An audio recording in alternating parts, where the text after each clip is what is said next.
Hello. Lovely to be here. Thank you very much. I'm going to start with a humble brag, if I may, because after years of saying I'm going to do it, I finally did try Jan. Or menopausal Janet, as she's better known. Hey, for some of you woke people that, thinking I don't like this old gammon, I will get some empathy back from the room, and I'll let you know I am a part-time carer, because the rest of the time I don't give a fuck. Good evening. My name's Mark, I live in Cornwall. Hey, get off your sister, yes. I live in a small village called 1976. Honestly, I live in a place so backwards when the neighbours come round I have to turn the colour off the telly. Or they'll accuse the wife of witchcraft. I should have stood up for her last time, but I really thought she could swim. I'm joking, of course. She's kind, she's pretty, she's beautiful. She's given me a lift home. We've actually been married 5 happy years. And 17 miserable fuckers. Have you heard that old adage, you wait to a man's heart, it's through his stomach? Which told me her name was Donna, and that was it. I love a kebab. Trouble is, after 20 odd years, I now live with a large Donna. And very much true to form, she leaves a bad taste in my mouth and very often repeats on me. I'm only joking. I am only joking. It's just we're going through a stage, because marriage goes through stages. Goes through stages. We went through that stage where we both wanted different things. I wanted a motorbike, she wanted Dave across the road, but we got through that.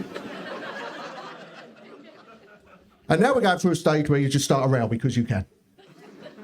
If the opportunity presents itself, you've got to take it. We went shopping at the weekend. She came out of the changing room. She said, "Come on, love, tell me the truth. Does this dress make me look fat?" I said, "No, love, dress is fine. She asked, the stomach make you look fat?" But she gets her own back. Don't worry about that. She gets her own back. I was coming out tonight. She had her friend round. I said, "I'll be off now, love." She said, "I'll buy my credit card." And she looked at her friend. She said, "I call him my credit card because when I want something, I use him." That's nice, isn't it? Quite ironic, because when I want something, she becomes contactless. I mean, I hold my hands up, because all the problems in our marriage lay firmly at my door, because in the 20-odd years we've been together, I ain't understood a single word she said. I mean, it's mainly because she's Japanese, but... No, I'll tell you what it is, we've stopped talking. Like a lot of married couples, we've stopped talking. We've been together so long, we've run out of things to say. I mean, it's not just us. Communication is a problem. It's happening everywhere. It's got so bad, they've started putting adverts on the telly because there's so much good stuff on the telly, so much social media, people have stopped talking. And suddenly, a while back, they brought out some adverts where a celebrity come on and said, "Take a moment to talk." Did you ever see them? "Stop what you're doing, take a moment to talk." One of them come on the other night, she said, "We don't talk, we never talk, we should talk, let's talk." I didn't know what to say. She said, "I'll tell you what," she said, "ask me a question, ask me anything you like." I said, "All right then, what's your favourite sexual position?" Without hesitation, she said, "The boiled egg."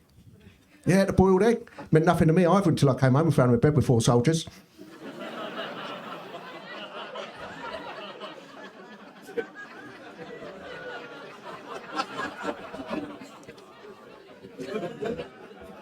I mean, as much as I joke about it, we are one of life's success stories. Honestly, we are one of life's success stories because we've been together a lot longer than we've been married. Honestly, because I met her at school. We were both at school. I'm not from Wigan. And it's a true story, right? One day I was running down the corridor and I ran straight into her. And I knocked all her books onto the floor. I apologised, I bent down, I picked them up and I looked into her eyes and I thought, she's nice. And then as I was handing all her books back, I noticed on every one she'd written, "I love anal." So I asked her out there and then. Took me 6 years to discover she was dyslexic and fancied my mate Alan.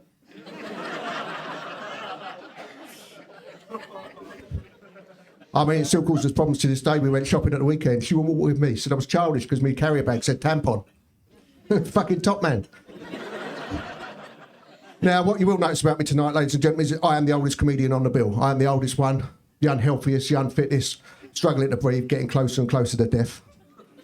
Mind you, looking at some of you lot, I don't feel so bad about myself. As I've got older in my life, things have changed. I've become a worrier.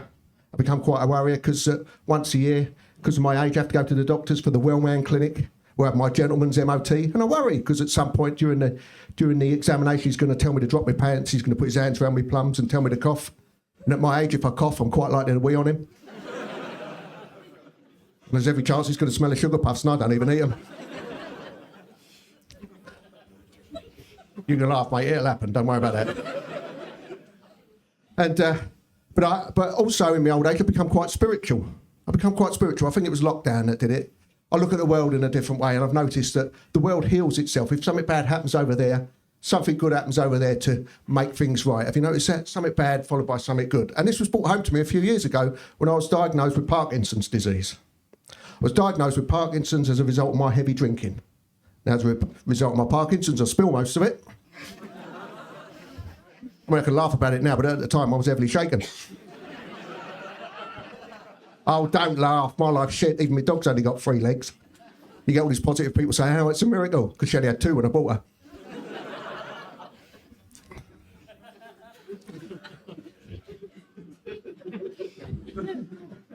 Now, I don't know if you've noticed this about me, but I'm currently going through a sex change from very little to none at all. But the only thing that I've told you that is the truth is I did genuinely meet my wife at school. All the rest has been rubbish. And we are the only sexual partners that we've ever had.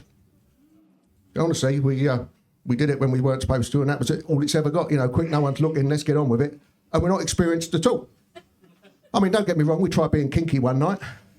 We left the lights on. That was going quite well. I said, any chance you're moaning? She said, well, ceiling needs painting. To spice things up, I brought home a pornographic video. We watched it together to give us a few ideas, but it just resulted in me saying, I'll never manage that. She said, I'm not letting you do that. If I'm honest, the only thing we both fancied trying was a pizza that the poor bloke was trying to deliver in the first place. She said to me, when you go to work on Monday, ask your work colleagues what they do for fun in the bedroom. I come home that night, she said, how'd you get on? I said, not very well. They told me I was disgusted, perverted, I was kinky, and they reported me to HR. It's my own fault. I should have asked the blokes, really. Mind you, sex at my age is quite dangerous. Honestly, it is quite dangerous, because I could die of a heart attack, my wife could die of boredom. So we had to take out an insurance policy. Did you know there's such a thing, an insurance policy? Yeah, it came through the other day. The old policy document came through with a little welcome pack, which included a single Viagra tablet. So that was an added boner. Just seeing if you're smarty or not. Yeah, fuck it. And so I've got this policy document now. It's personal liability in case I injure myself, public liability in case we go dogging. And we've also got a special bukkake clause in case we get involved in a bukkake session. It's my wife's idea, she likes to be fully covered.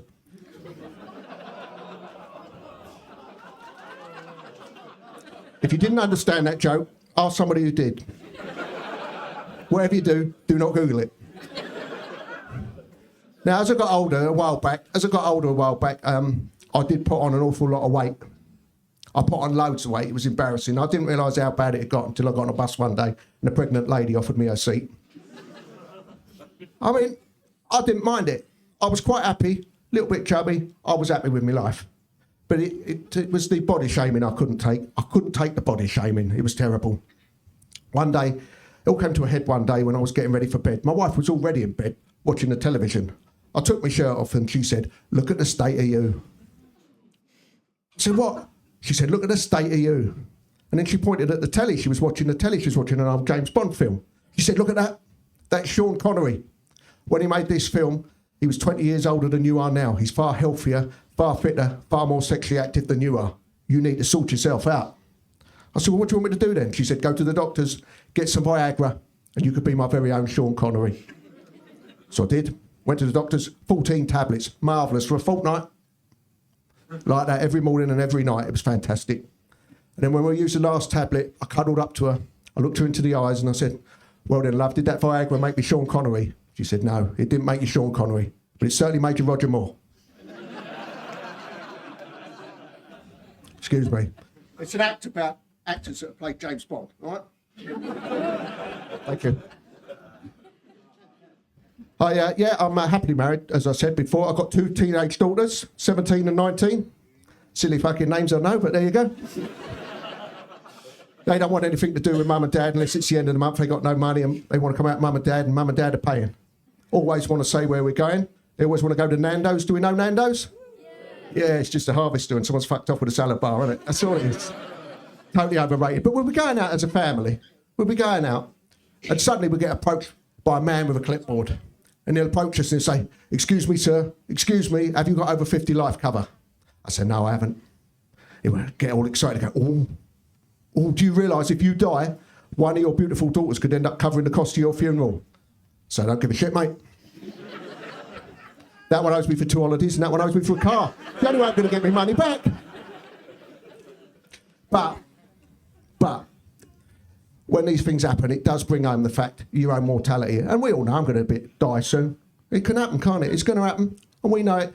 And every now and again, because of my age, one of your friends will die, suddenly drop dead. It's horrible. Happened the other week, a friend of mine from school, we used to call him Henry the Hoover. He was a little bloke with red hair. And his mum was a cleaner and used to drag him along behind her. Yeah, he died rather suddenly. It was very sad. It was drug related. He got run over coming out of the chemist. He didn't. I'm sorry, it was a sick joke. He died in his sleep. Yeah, you'd have thought the fire engines would have woken him up though, wouldn't you? And me and my wife came back from his funeral and we said, look, we're going to have to make plans because it could be one of us. Who next? And so we sat down, we held hands, we had a few tears. And we came to an agreement. We said, look, if one of us dies before long, the other one should move on. The surviving one should move on and find love again, because that's nice, isn't it? Life's too short. We made an agreement that if one of us does die soon, the surviving member will move on, but will visit the deceased person's final resting place at least once a week. That's nice, isn't it? Hey? As soon as we agreed that, she said, you won't manage that. You won't visit my final resting place at least once a week. Fucking, we're all going to have cremated and scattered in Tesco.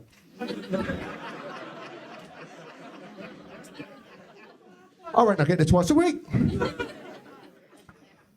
As I got older, though, I am quite grumpy. I admit that. I don't like kids anymore. You know, not little kids. They're all right. It's the ones that have just left school. You know, the ones that think they know it all, go around demanding respect but don't give it. My youngest one brought a new boy home the other day. He's never going to be good enough for her. Of course he's not. She's my little girl. She brought him in. She said, "Hello, Dad. This is John." I said, "Hello, John." He went, "All right, bruv." He did. "All right, bruv." I said, I don't think we're related, John. He went, "Oh, sorry, mate." I said, "I'm not your fucking mate either." Then he got all airy. He went, "Well, what should I call ya?" I said, "How about your ex-girlfriend's dad now? Piss off out my house." Now, I do actually live in Cornwall now, but a little surprised I'm not originally from Cornwall. Go for a lifestyle change. My friends from back home, they said, don't move to Cornwall. They won't like you. They won't talk to you. They'll hate you. They won't give you a job. They will not be your friend. Load of rubbish. I got a job straight away, and from day one, everybody was really friendly, and they gave me a nickname straight away, and they started calling me Grant. Yeah, Grant, making me feel welcome, because to them, I obviously look a bit and sound a bit like Grant Mitchell. And at yesterday, Grant, short for immigrant. They don't like me at all. But I'm going to have to make a move now, I'm afraid. Because while I do this, I leave my wife at home watching the television. Well, it's our way of communication, because what she does is she stays at home watching box sets like Netflix and iPlayer. I come out and do this, and when I get home, she tells me about what she's been watching, and it's our way of getting communication together. It's great. Now, a little while ago, I was doing a gig. As soon as I pulled up on the drive, he was at the door. I thought, oh, what's happened? She said, "Get in here. Get in here." She said, "The internet's gone mad." She'd been watching this program called Dr. Foster. Did anybody ever see that? Dr. Foster. She said, "The internet's gone mad." She said, "They've had this scene. They're calling it hate sex." I said, "What's that?" She said, "It's when you make love to somebody, but you hate them." I didn't say anything. She said, "I'd quite like to try that." I thought, well, that's not very nice. Who with? She said, "With you." I thought, well, this ain't getting any better, really. She said, "No, I want to do some role play. I want to do some role play." She said, "I want you to drag me upstairs." Now, that was weird. We live in a bungalow. She said, "I want you to drag me upstairs and make love to me like I'm the person you hate most in all the world." So I carried her up into the attic and I did my best. I tried. I really tried, but I can't hate her. I love her. We've been together since school. There's no one else I'd want to be with. She said, "Don't you ruin this for me. Don't you fucking ruin this for me. This means a lot." She said, "Close your eyes, count to 10, think of the person you hate most in all the world, Make love to me like I'm that person. The only person I could think of was Dave across the road, and she wouldn't let me do that. Hot Water, you've been wonderful. Thank you very much. Good night.